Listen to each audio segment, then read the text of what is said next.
screen.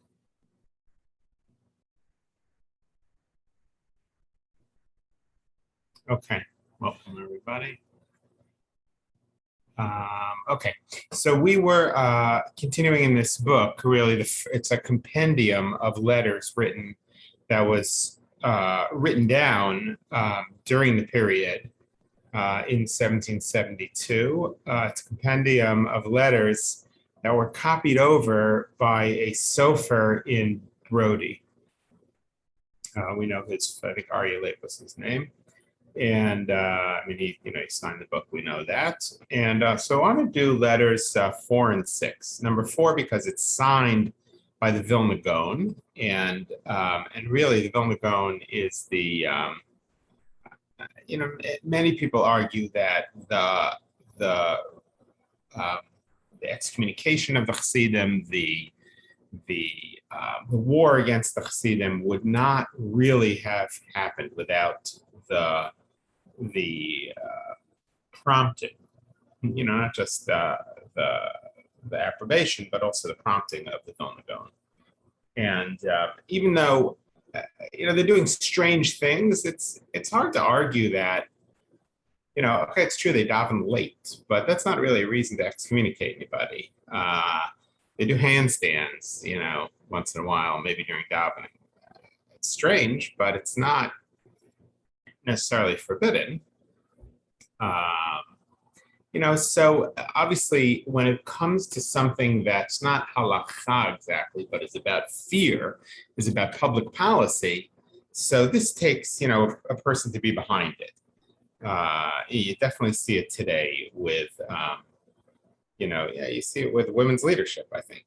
Had Schechter not said this is a violation of the Masorah, of the tradition, and other individuals, sort of argue that. It's essentially an argument for we don't want to change anything, because there's no halachic, there's no halachic section of Shulchan Aruch about whether a woman could be a rabbi. You won't find it. In fact, I think if I remember clearly, way before it was ever an issue, I think I remember of Schechter saying, this is in the late 80s, there's nothing wrong with a woman being a rabbi. It doesn't mean anything to be a rabbi today. Which is true. It's not a term that it used to be at the time of Moses, that there was a chain of rabbinic ordination from Moses that enabled somebody to be in the Sanhedrin, but we don't have that anymore. It just means somebody has studied a certain area of Shulchan Aruch, and somebody else has said that they know an area of halacha. So I think often when it comes to these kinds of historical situations in which it's about public policy, fear, the future, it does take an authoritative rabbinic figure to launch such a campaign, and that was the Vilna Gaon. And now, of course, Chassidut ends up exonerating itself and proving, that it is part of the Jewish people. But Rabbi Shneur Zalman of Liadi, as I mentioned, tried to go and meet with the Vilna Gaon. He wouldn't even meet with them. That was 1772. So this is a letter from him. And that letter number 6 I also want to do, because number 6 really traces out what some of the things that happened with Vilna. And this is a letter from Vilna to Brisk, right? So we've looked at a letter from Vilna to Brody, a chruz, an announcement within Brody. I'm not sure if it's Brode or Brody, but I assume it's the same place. And this is a letter written the same time to from Vilna, right? Vilna is where the letters are going out from and warning people. And this one goes not to Brody, but to Brisk. V'acharei kasvi sefer halaz shu cherev nokemes bris Elokeinu. So the Sofer here writes, that this book is a sword that avenges the covenant of God. Now it's interesting, right? Think about the cherev nokemet bris, which obviously comes from the verse, is also the same phrase that was used to name one of the books in the back and forth between the Reform and the Orthodox, 40 years after this. There are certain, I've mentioned this before, there's certain names that when you see them, certain book names, when you see them, this is a polemic. So, Minchat Kinaot, which we just read about last week, the woman who is unfaithful, the Sota, and she brings an offering called a meal offering of zealousness, of zealotry, of jealousy, Minchat Kinaot. And so that's often a name for these books. But here's another one, Cherev Nokemet Brit, a sword that avenges the covenant. Asher karat im avotenu higiano elenu aktuvim halalu. These letters have reached us from the, so this is the Sofer in Brody who put together this book. He's saying this letter that I'm copying here reached me from Brisk in Lithuania. And this is a letter that was sent to them from Vilna. Now, we don't have the original letter sent. What we have is a copy of it. And you could ask yourself, did the guy copy it correctly? And if there's more than one copy extant, obviously you can compare them.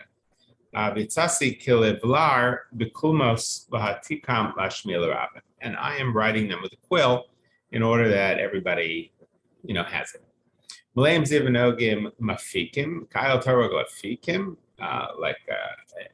a gazelle who is thirsty for water.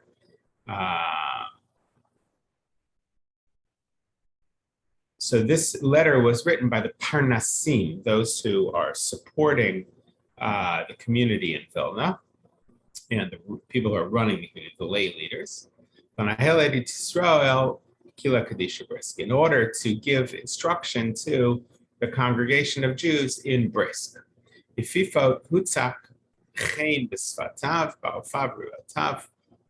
praises about the community of Brisk, and then praises about the Vilna Gaon, and the Rabbi Hagon Hagadol Hamafursam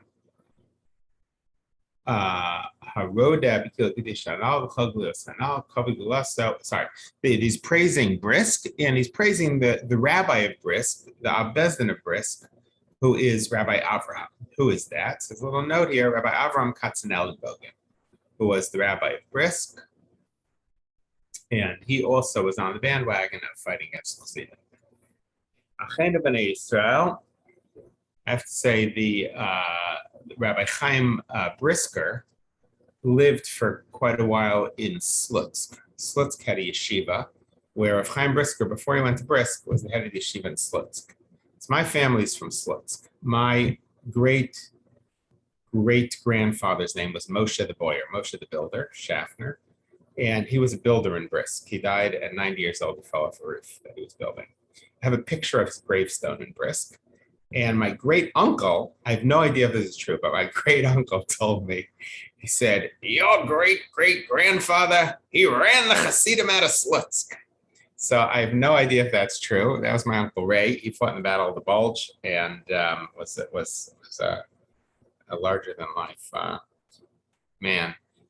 So I have no idea if it's true, but that's what I'm told. So this is the letter to Brisk. It's not Slutsk, but there was a strong connection to Slutsk and Brisk because Rav Chaim Brisker went from one to the other. Acheinu B'nai Yisrael, so I'm trying to make up for it by learning more Chassidus. Acheinu B'nai Yisrael, halo yadatem chashedim mikar bo chadashim mikarov bo. New people, new things have come from close by. Asher lo sha'arom avotenu, which our ancestors did not have. Neschabru kat hachoshtim. It has brought together a group of those who are to be suspected. Kechever gedudim. They are like a group of warriors. Marim kolod kalapidim. They're raising their voice like torches. And v'osim agudas la'atzmam. And they are making a group for themselves, right? So what's the claim? What's the criticism of the Chasidim? They're making their own group. But datehem shonot, and their religion or their thinking is different from everybody else. It's a quote from Gil's Esther. But how? B'nusche hatefila. They're using a different nusach hatefila. Now that nusach hatefila didn't make up, goes back to that Rizal. Mimatbeya shetavu. Is from, and they're using a matbeya. A matbeya means a coin, but when we talk about the structure of a bracha or a prayer, we talk about a coin, a die, because it stays standard. But shetavu, that they have made, now it's usually matbeya shetava chachamim. The Gemara says you shouldn't change the structure of the blessing that the rabbis created. The way that that's phrased in the Talmud is you shouldn't change matbeya shetava chachamim from the coin that the rabbis minted. So what he's done here is put the comma in a different place. They have minted a coin, comma, chachamim heim beinehem. They are chachamim in their own eyes, anshe mofet hema, and they see themselves as men who do miracles. So the criticism here, number one, is they have changed the way that they daven, and they've adopted the siddur of the Ari. Now, it says here that they've created their own, davening, their own siddur. But from my understanding, the siddur, now, so I'm not sure if the siddur of the Ari was created by the Chasidim, or was it actually from the Arizal? That's a good question. Let's see that. Everybody who was with them, afilu am haaretz she'eino kor kriyat Shema, even an ignorant person who doesn't know how to read Shema, when he joins with the Chasidim, they believe that he becomes a tzaddik, becomes righteous, and he merits the world to come in just one moment. And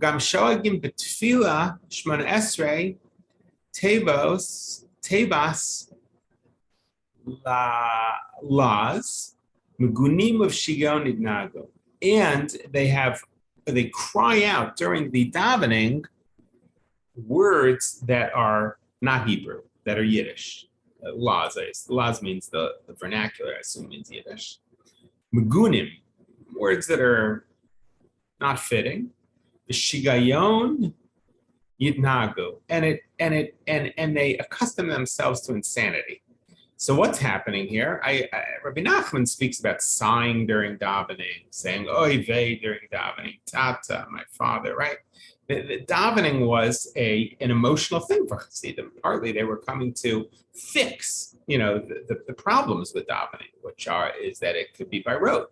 Right? This is the age-old tension between a fixed davening and a davening that's personalized with kavanah. So the Chasidim erring on the personalizing side. Is that such a sin to cry out to God in the vernacular? Of course not. Later on, of course, the Reform are going to argue it. It's certainly permitted. You could even daven in the vernacular. That's not what it's talking about here. It's not talking about davening in the vernacular. It's talking about crying out in Yiddish. Oy vey. And they say that their minds, their thoughts are are moving throughout the world. That they're very righteous, that they're meditative, that they're like that their minds are in the upper worlds. Right. The criticism here is that I guess the Chasidim are holding themselves up as people who are very righteous, tzaddikim. And that their prayers are better prayers, that their, minds are in the upper worlds. But the criticism here is that it's not, that they're just crazy. Talmud Torah kolekar. They nullify the Torah in the Torah study. They learn they're not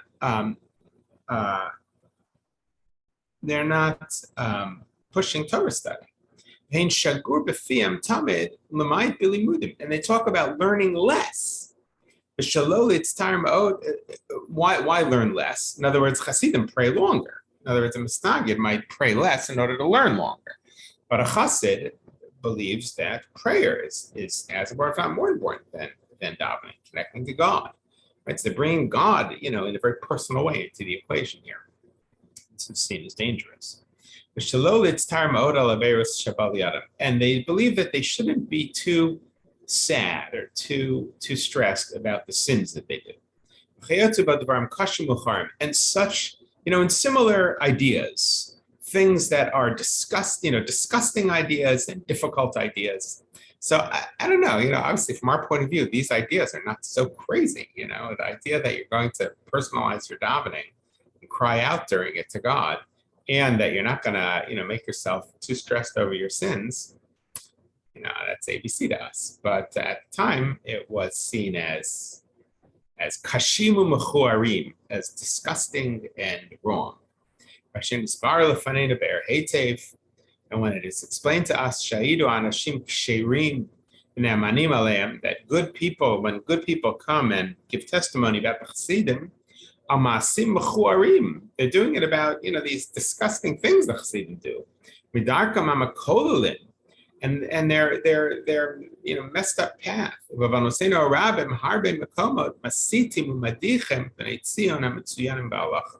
And they are leading astray many of the children of Zion, that's Jewish people, who are halachically very punctilious. And the Chasidim, right, there's a fear that the Chasidim are pulling people away from the attention, punctiliousness to halacha. Now, obviously, Shabtai Tzvi looms in the background. Korim b'holchim l'tumam, they kruim b'holchim l'tumam. People are going to their impurity.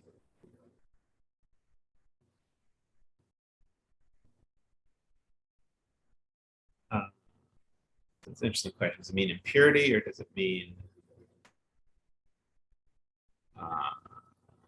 their? I have a different translation. Mazura harashat v'hem lamodim yaruvu. They're doing strange things. Kol yemehem kohani kachagim. Every day for the Chasidim is like a holiday. Miskadshim avatarim el hagenut. They sanctify themselves to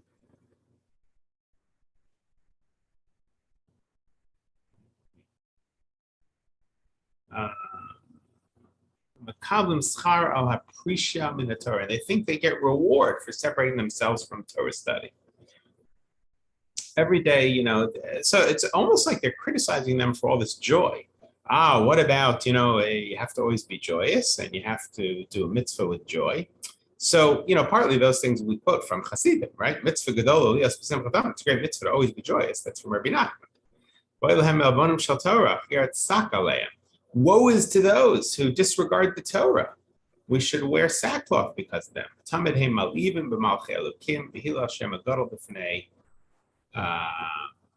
And they're always, utilizing God's name, God's angels, and they praise the great name before Am Haaretz, before the peoples of the land. The person who knows nothing, they are acquainting them with bigger ideas.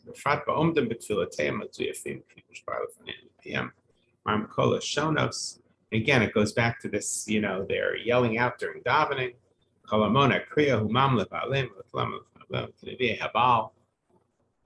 And here it compares them to Nevi'ei Habal, to the prophets of Baal, who, Eliyahu has the standoff for the prophets of Baal in one of the Haftorahs, and fire comes out from heaven, it consumes the sacrifice, and then they kill all the prophets of Baal.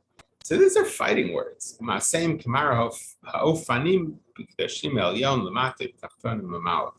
And their deeds are like the angels, but Elyonim lamata, tachtonim lamala, with the above below and the below above. They've mixed up above and below. Now, this is also a reference, I think, to the handstands that they do. That's part of it. That's how they usually express this idea of the handstands.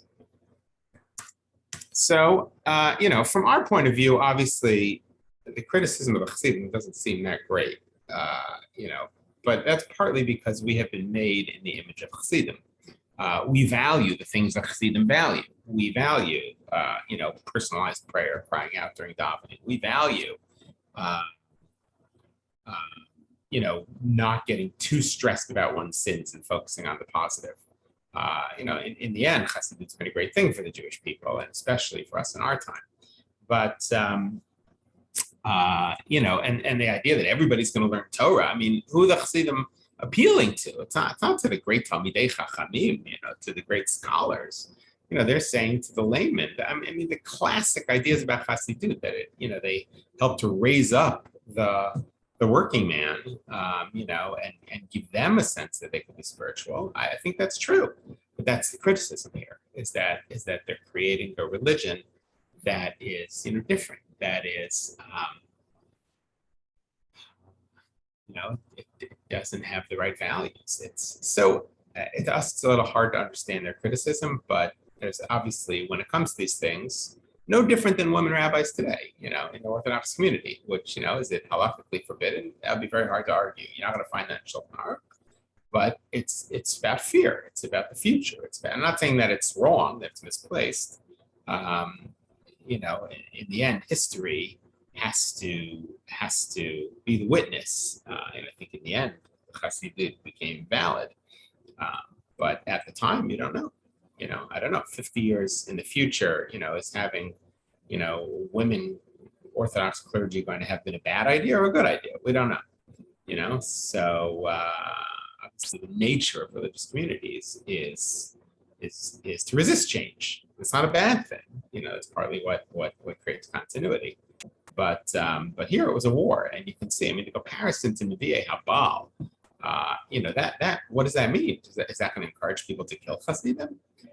They, God forbid. They did beat some publicly.